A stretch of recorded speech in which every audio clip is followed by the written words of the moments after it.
And joining us now to talk about politics and life after politics, here's Frank McKenna, the former Premier of New Brunswick and the subject of Beyond Politics by Harvey Soller. It's nice to have you in here. Thank you very much. Thank you for being here. I want to start by reading an excerpt of the book. Here we go. Whether inside or outside political office, McKenna naturally finds it impossible not to think and talk about the directions in which his country is headed. In his My Canada lecture of 1998, he focused on Canada alone.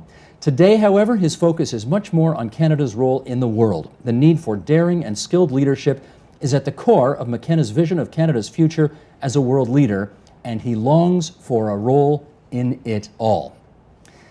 I want to talk to you more about this role that you want to play. And in particular, I guess, as it relates to the federal Liberal leadership, which you flirted with for a little while. You made a list of pros and cons. What was on that list? Well, let's start with, I didn't really flirt with it. It flirted with me, perhaps, and I just had to shut the door again. Look, start with, I don't want to be pretentious here. There's a long list of people who would make good political leaders. I think I'm on the list because I used to be in politics, and so people would naturally assume that I want to continue doing that. But the list that you're talking about was a pretty easy list to make up because it was extraordinarily one-sided. And almost all of them were against running, that, for all good reasons. The reasons for running are just the excitement and the adrenaline rush and the sense of satisfaction that you get in serving the public. It's intense. It is an intense emotion to have a chance to serve. I experienced it for a long time. 10 years. 10 years, and then as ambassador, and I was in politics altogether 15 years, so I guess 16 with the stint in Washington. And it's like adrenaline. You crave more of it. So, and you crave the sense of fulfillment. So that's on the plus side. On the other side of the ledger, 7 grandchildren, you could put them in one group or name them one after the other. Life with wife and family and children, people that you care about intensely and that you've neglected some of your life, maybe a lot of your life. Friends, acquaintances, a big world to see, other interesting challenges, ways to contribute philanthropically that you couldn't before. Money to make, there's nothing wrong with saying that. Money to make and money to give away if you make it, too. All of those things. Less stress and less of being in the political limelight. The partisanship of politics is it's not the most comfortable place to be. You have to want to do the job desperately bad of governing in order to put up with all of the slings and arrows of political life. Did you not want it bad enough? Was that it at the end of the day? I think I had my fix, if I could put it that way. 16 years is a long time, and I had my fix of it. If I were to do it again, it's not because I need it. It's because I would feel some compulsion to serve. Okay, 22 guys in history have been prime minister, men and women, 21 men, 1 woman. I mean, at some point, you must have thought, that's a pretty exclusive list and I would love to be on that list, and I'm prepared to do almost anything to be on that list. Did you have that in your head? Well, actually, when I was having a look at this, I had an email reciting exactly that fact. 22, and it was a chance to make tracks in history. Yeah. All of that's true. But no, I didn't have a burning desire to be on that list. No. I want to say this as a joke, but it's not entirely a joke. Having been Premier of New Brunswick, why would I want to become Prime Minister of Canada? Well, it's a little better job, maybe that's why. Not that there's anything wrong with being Premier of New Brunswick. Well, but is it? New Brunswick was manageable. It really was. It's a hard job, no doubt. I felt like every day I was moving the yardsticks, that I had a public service who were just as excited as I was. I knew most of them, or a lot of them by name, and I felt like we were doing something exciting together. Canada is a really tough country, and there's not the same ability to actually move the yardstick. So in some ways, the job is quite a lot different from the one I had. Okay, humor me for a second here, because I'm going to take the other side of the coin. Why did everybody think you were such a fabulous candidate when, A, your French is not that fabulous, B, you're a former premier, and former premiers almost never become prime minister. I think there was only one in history who ever did, and that was 110 years ago, incidentally. And C, you've been on the sidelines a really long time, and we know what happens to former politicians who've been on the sidelines for too long. They come back, it's all changed, they're not ready for the action, it's all different. You're rusty. All of that fair comment? Good question. The only thing I want to comment on specifically is my French, because I was the premier of the only bilingual province in Canada. Right. And my French was acceptable enough in New Brunswick that I won all these seats in Acadia, New Brunswick, the entire time I was there. Mm-hmm. So I felt pretty good about that. And I think more importantly than speaking the language of Molière perfectly is in your heart, having an affection for the culture, which I had always had and continue to have. But going to the other issues, the fact is that all of us, I think, who aren't in public life or aren't at the leadership level, look better than those who are. That's just the way it is. Yeah. I think it's unfair, and I don't think people should look at me and say, I wish I had him. They should look at the people that are there and say, how lucky we are that people of this stature are prepared to serve. So I would turn that around. We'll always look better when we don't stand up and get in the arena and get bloodied than the people who are actually there. I know, because I've been on the other side of that argument.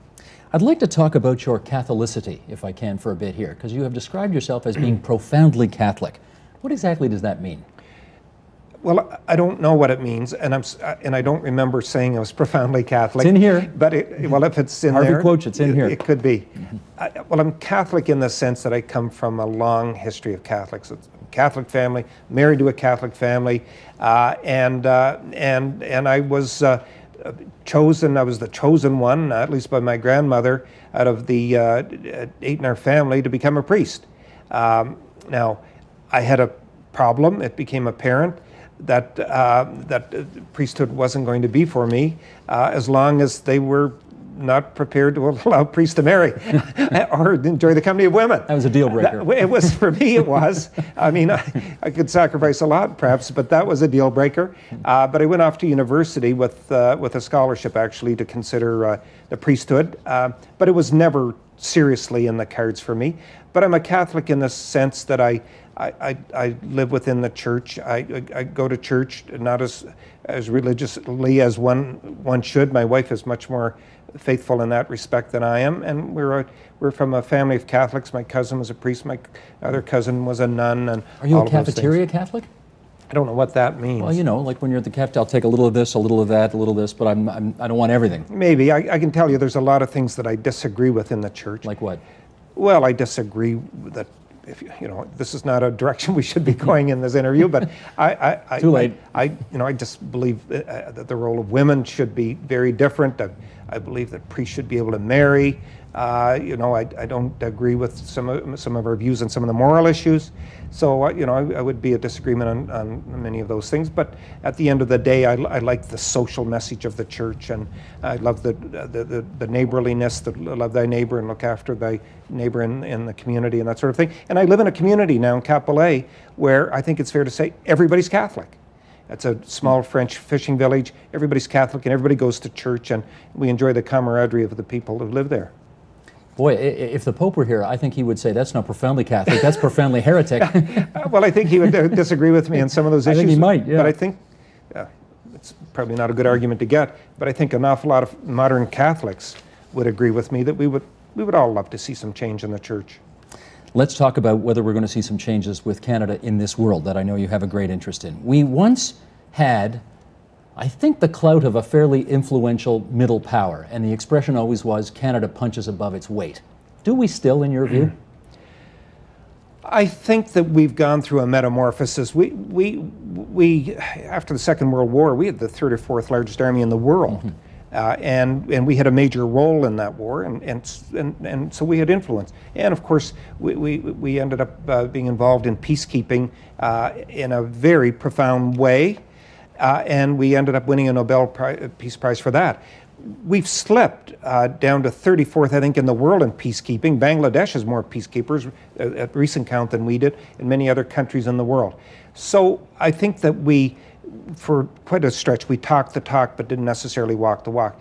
In fairness, Canada went through a serious fiscal problem. We hit the wall.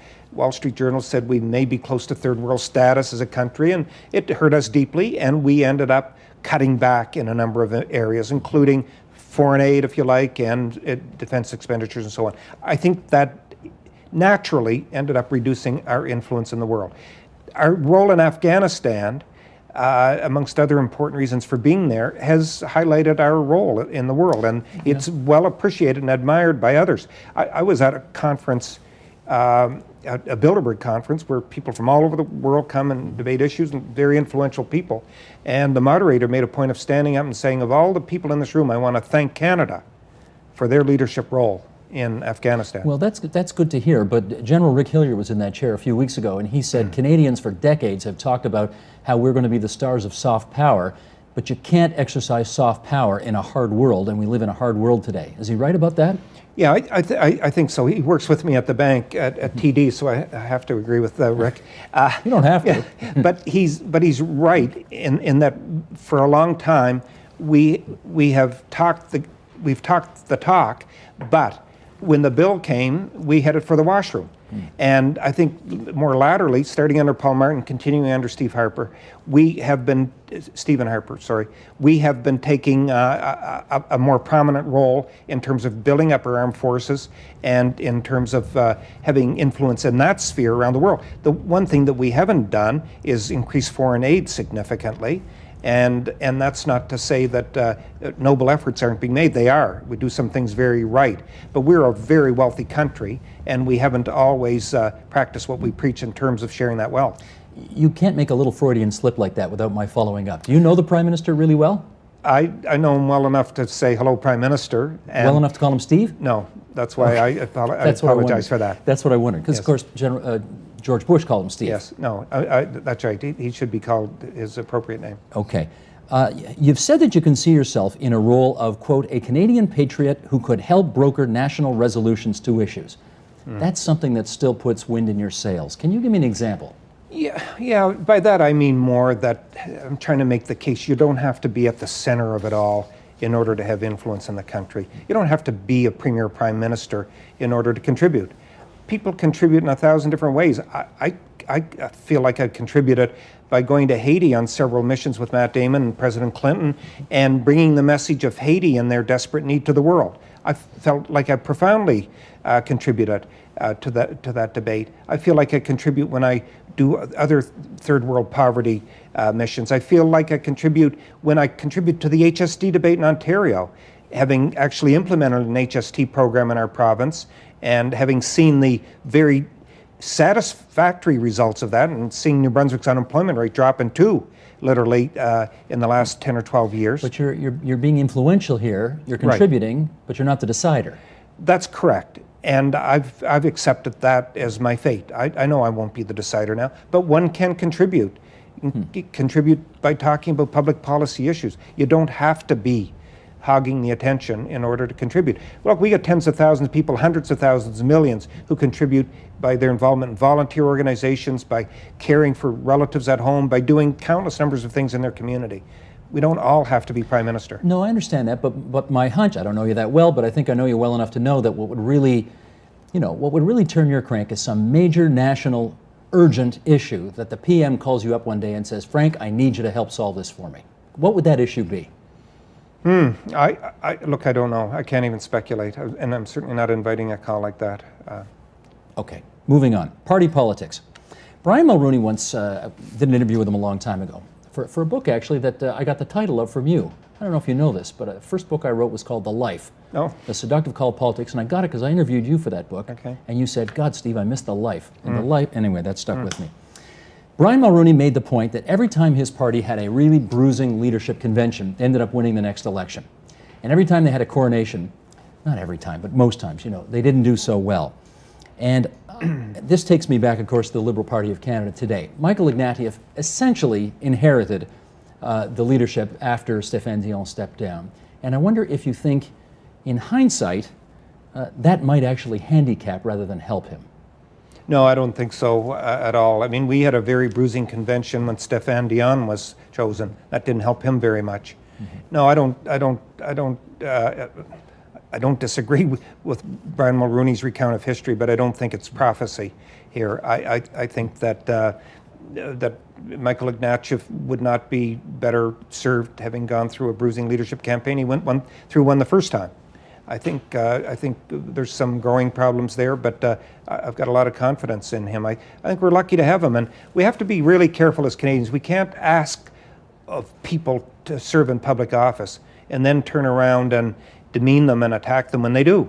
After a while, people are just going to say, why should I bother? And Michael Ignatieff is a world-renowned intellectual. He's giving his heart and his soul to this. He cares about it, and he deserves the respect that goes with that. Why do you have confidence in him? Well, I think because I listen to him, I talk to him, and I find every time you communicate with him, he takes ideas on board. He's a big ideas person. He cares passionately about the country. And you know, he may not be as political as he should be. But is that such a sin?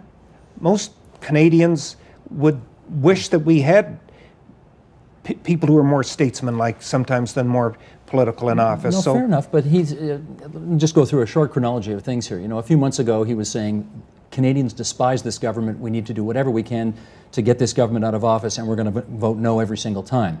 And then his polling numbers dropped quite a bit, and now all of a sudden the position seems to be, you know, I'm not trying to be a smartass about this, but this is, I think, how the landscape has changed. Now the position seems to be, you know, we're the opposition, but we'll support them, you know, when we think they're right. What kind of signal do you think that sends to voters when there seems to be these virages like this? Well, look, you know, words are words, and we all get hung on words that we've used. So he has to pay a price for that. But is that a hanging offense? You know, compared to the talents that he brings to leading the country potentially? And you have to remember what he was going through there, which was a kind of almost a military maneuver of changing of positions, yes, which is inherently difficult. The Liberal Party could not in perpetuity prop up the government. As it did 80 times, I think. Right, and under Stéphane Dion, he was literally beaten over the years every time. The NDP would stand there, and the Bloc Québécois, and even in the media, saying, look, you wimp, you know, you're backing up the government. So that hurt Stéphane Dion a great deal, but he was in that position.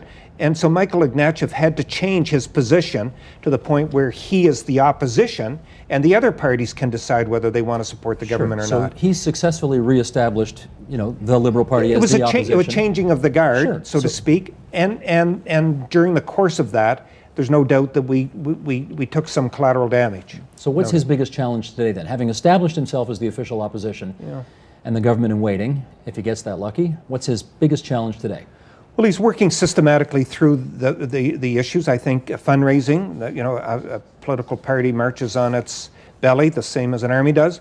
Organization, I think that's, that he's rebuilding the organization, that takes work. When you are defeated after 11 some years, there's an extraordinary amount of rebuilding to do that the public don't understand. When you're in government, everything is easy. Basically, you're the prime minister, you call the shots, the party is far less important. When you're in opposition, it's very important. And so you've got to rebuild the party after you've become a cropper and you're in opposition. So he's working his way through that, recruiting candidates. You know, there's 300 or 400 ridings in the country, so it's hard work going out there identifying candidates and trying to work them through the process so they actually emerge victorious in a contested process. So he's got to work at that, and public policy. And public policy is a very tricky thing because you need to develop policy, but you need to have it emerge at such a time, so at such a point in time, so that your ideas always seem fresh and new. And the press want all your policy out right away. Yes, they do. But it represents a bad strategy for a leader. You were opposition leader in New Brunswick, right, yes, for a while? Yeah. Is it the worst job in the world? Horrible. It is, eh? It's like a cousin's kiss. I mean, it's just not very satisfying. It's especially, it depends on your personality type. Some people they like the adversarial role, they like the criticism, they like attack. I never liked that. Even though I was a trial lawyer and spent my life in court, I like to build, I like the idea of proposing things, I like changing things, and I respected Mr. Hatfield, our former premier. I liked him and I respected him and I admired him. He had done great work for the country. And I didn't want to be attacking him every day of the week or his government. I liked those people. Mm-hmm. I didn't agree with everything, obviously a lot I didn't agree with, but I just didn't have the interest in and tearing them down, I'd rather build something up. So if you're of that personality type, being in opposition is just horrible work to do. It's just terrible. Okay, let me take you from politics today to, I think, what is probably the most difficult part of your political career, and that was 20 years ago. And let me read something out of Harvey's book here, From Beyond Politics. Meech Lake stirs emotional memories for both McKenna and Brian Mulroney. During the hours of interviews conducted for this book, Meech was the only subject that visibly altered both McKenna's physical posture and his facial expression as he retreated into his chair and looked down. I thought I was doing the right thing, but it turned out I made a great mistake by acting the way I did. A little background here for people who don't remember the times. Brian Mulroney's Prime Minister. He is trying to create a constitutional accord that will get everybody's signature on a piece of paper. You take over the reins of New Brunswick from Richard Hatfield, whom you just mentioned. Hatfield was on board for the Meech Lake Constitutional Accord. You come in and you say, I think it's inadequate here, we may need some changes there, and some would say you started the process of the unraveling of the thing. Is that how you see it? Yeah, I think that's accurate. Premier Hatfield had a chance to introduce it and have it passed, and New Brunswick chose not to, so it became an election issue. And during that election, we said, look, we support the general direction of the Accord, but we feel there's some changes should be made. Remember, I represent the Acadians of New Brunswick, a third of our population, and by proxy, Francophones outside Quebec, of whom there were over 1 million. And they felt that their status had been somehow diminished in the Accord, plus there were some other groups. So I carried the can for some of these groups, and I was not opposed to the Accord, but thought it could be improved. But by simply following the process, which was you have 3 years to ratify it, I allowed other governments to be elected, which I did not anticipate, nor did anybody else, I don't think, who were highly antagonistic to it. Clydewell's, specifically. So in that sense, I accept my share of responsibility, and I feel very sad that Brian Mulroney was denied this accomplishment. I do. I feel very sad that we went through the agony. I know a lot of Canadians really, and still are, opposed to Meech Lake. I came to the view, especially the longer I stayed in the Premier's chair, I understood just how profoundly difficult it is to fashion a consensus on anything in the country, and something of the magnitude of a constitutional accord with all the competing interests, almost an impossibility. And I realized as I became more mature in that chair that once you achieve such a consensus, it's inherently fragile, and that you shouldn't let anything interrupt it. Do you wish in hindsight you had just said nothing, kept Meech out of the election campaign, off the table altogether? I wish in hindsight that we had have actually passed it in New Brunswick before the... it got to that. Yeah. And there's no guarantee that it ultimately would have passed anyway, but I think that I think it's fair to say that that by us holding back, more people piled in and found more flaws in the Accord. And what I'm saying now is, yes, was it flawed? I think it was, but it was an imperfect work by imperfect people who were doing the best they could, making the compromises you have to make to keep a country together. With the benefit of 20 years of history now to look at things, the concerns that people had at the time, were they right to have those concerns? I think, we're being very candid here. I think a lot of our concerns were legalistic. Negative results that at the margins might happen.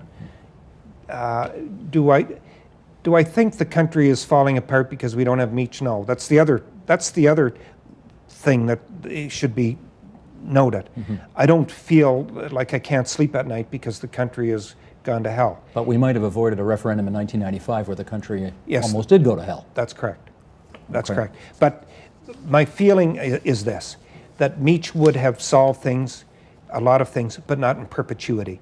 That the tensions that are within the bosom of Canada would probably always be there, but they may have been put off a long time, and they may manifest themselves in different ways. Conversely, without Meech, the country, I think, will go on and survive, but I think that we would have put this particular issue to rest for some time. Does Harvey describe you accurately, in your view, when he says, I bring up Meech Lake and I can see the body language on McKenna change, it still bugs him? It was a very, very emotional time for all of us. We felt the weight of the country on our shoulders, and I feel a sadness for Brian Mulroney. He's not of my political faith, but I admired him for trying. David Peterson, who is an enormously good friend of mine, and who was very, very courageous in supporting something which was not popular in Ontario, and who ultimately lost his election. Cost him his job, yeah. I feel very sad for him and for others involved who gave so much and were unrequited. How much longer do you think this country will have to wait before some brave politician, or maybe some foolhardy politician who leads this country, picks this up and says, okay, let's try this again? Who knows? You know, there'll be a time which is propitious, and we can't calculate that. I suspect we may have more success just in making incremental change, or we may have success in just not having any change at all. The United Kingdom doesn't even have a constitution. It gets along just fine. So, you know, we're a country because we are a country, not because a piece of paper says that. Let's talk about your time in the most, I think what people would call the most important capital city in the world. You were the Canadian ambassador to the U.S. during a pretty frosty time in the relations between the United States and Canada. Paul Martin was Prime Minister, George W. Bush was the President. What, in your view, were the biggest areas of friction between the two countries at that time you were there? Yeah, I think it's fair to say it was frosty because we had 3 or 4 bilateral issues that were very high profile. Softwood lumber. It's about the 29th time we've debated this in 200 years, but it was alive and it was very active. BSC, our border was closed because of the concern about mad cow disease, and so Canadian farmers were really suffering. Then we had the Devil's Lake Agreement, or the Devil's Lake problem, in which the United States, mainly North Dakota, was going to be releasing waters into the Cheyenne River, which was going to flow ultimately into Lake Winnipeg, and Canadians felt that it was going to bring deleterious material into Lake Winnipeg. Those 3, plus an assorted number of smaller issues. All of them were hot-button issues that attracted a lot of emotion, and the overlay of that being the Iraq War and Bush's unpopularity in Canada. And maybe some overheated rhetoric from a couple of Canadian prime ministers, too, and some Canadian parliamentarians. And Parliament, yeah. Absolutely. Carolyn Parrish. All of that contributed to being, I would say, a frosty situation. But frosty's relative. We were able to do business. We were well received in the United States, highly respected there as Canadians. But was the temperature as warm as it is now? No, it wasn't. But it didn't mean we couldn't do business there. In fact, for me, it just represented a challenge. You know, a little tougher environment, so we just got to work a little more creatively. I know your job obviously was to represent Canada's interests in Washington, but did you ever find yourself in the job saying, you know, this country, the U.S., has responsibilities around the world, and this administration has the weight of the world on its shoulders in a way that, you know, our people just cannot fathom. And we got to cut them a little slack on that. Did you ever think that? Yeah, no, I definitely did, and I'd be reminded if I didn't. I tell the story about Condoleezza Rice when I complained that we weren't on her radar screen. She was saying it in an affectionate way, you don't want to be on our radar screen. No kidding. Because it means you're in our bad books. Yeah. You know, we have a good relationship with you. Everything's good. Yeah, there are lots of times when I watched the United States trying to deal with the weight of Iraq and Afghanistan and, you know, Venezuela acting crazy, and what's going on in Pakistan and what's going on in Iran, and dealing with all of the issues around the world. The magnitude of our problems pale by comparison. Well, did you think at that time, does Canada get treated as a special case in Washington, or are we just seen as another special interest group? I think we get treated as a special case. I think the relationship is special, but I think that we need to act not just as a sovereign country, but sometimes as an interest group too, because of the mechanism of government there. To get our message out, we have to compete against thousands of other messages. So I think we have to deliver our message in a way that's different from traditional diplomacy. Here's something you said in a speech to the Canadian Press Annual Dinner when you were the ambassador. You said, "Where Americans take offense is when Canadians attack them gratuitously, carry big chips on their shoulders, and endlessly moralize about what America should be doing. In short, a self-righteousness in which we don't do ourselves much credit." We see this a lot. Why do Canadians have this self-righteous, not all Canadians obviously, but too many have this sort of smugness about we're so morally superior to them? Yeah, I think Dean Acheson, I think I've got this right, once called it the stern voice of the daughter of God, coming from Canada. I think he had some Canadian roots, so overall, I think Canadians actually have a high degree of respect for Americans, their cousins, their neighbors, their friends. But not necessarily the presidents. No, I think we like to pick and choose the president for them, and we have views on that. So the rest of the world does as well. But I would hope that we would have less moralizing. And I would say to Americans, look, you have the right to choose your president and your policies. That's not our role. But as Canadians, I find myself at the top of the list. I tend to be quite judgmental about what's going on in the United States. Does it hurt our efforts to have our interests taken seriously when we do all that kind of moralizing? Look, everybody in the world does it, so we're going to do it too. It hurts when we get hysterical. When it comes from the top of the house and it's unreasonable, it hurts us down there because it gets into the mainstream media down there and it infects people in a very negative way. Can you tell me the background to the comment you made to Paul Martin when you're having a conversation with him? You're the ambassador, he's the prime minister, and at the end of the conversation you say, "Don't screw me on this, okay?" Mm-hmm. What happened there? Well, I love Paul Martin. I love him. I think he's a wonderful human being, and he served the country in ways that are just extraordinary.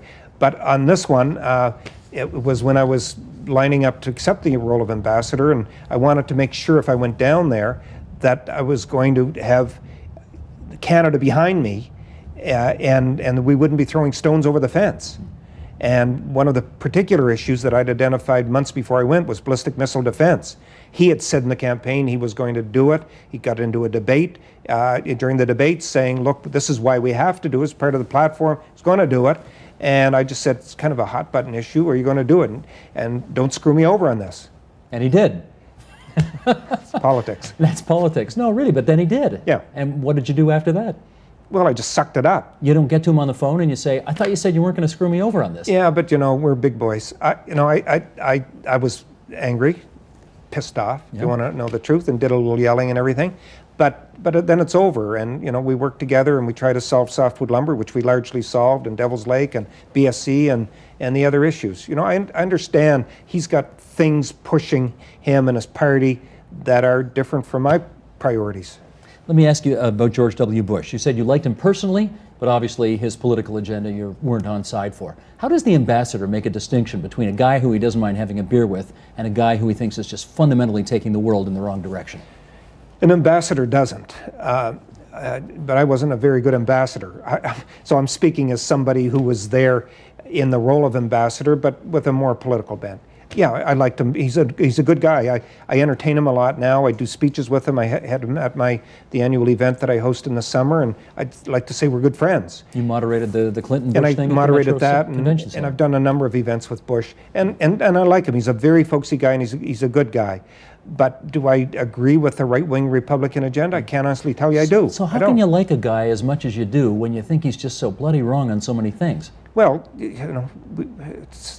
we do that all the time in life. You can like some things about somebody and other things you don't care for. It doesn't mean because you disagree with the message you need to be disagreeable. Let me ask you about his Veep. You were supposed to go on a hunting trip with Dick Cheney. Yeah. Now, given what Dick Cheney once did to one of his hunting buddies, are you kind of glad you missed that trip? It's fun. It's funny. As it turned out, Hurricane Katrina hit, and we didn't end up going hunting together. But yeah, it might have been a lifesaver. Let me. Okay, our last. Funny story about him. When I first went down, he was one of the first guys I met, and I walked up and shook his hand. Said, "I'm the Ambassador McKenna from Canada." He said, "Have you ever heard of the Miramichi?" I said, "That's my riding. That's what I represent." Oh, he said, "I fish there all the time." Did you like him any better than Bush? Oh man, Don't get me started. No, yeah. I think he's been in the latter years. I think he's been a negative force.